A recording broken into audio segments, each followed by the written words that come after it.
Hey everyone, and welcome back to another Capfolio tutorial video. Today we'll be showing you the backtest feature.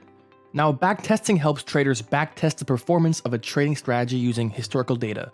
Here, users can specify the initial investment amount, start and end date of the backtest, configure the rebalance settings, and buy low, sell high bots, and then select with which of the many assets they would like to backtest.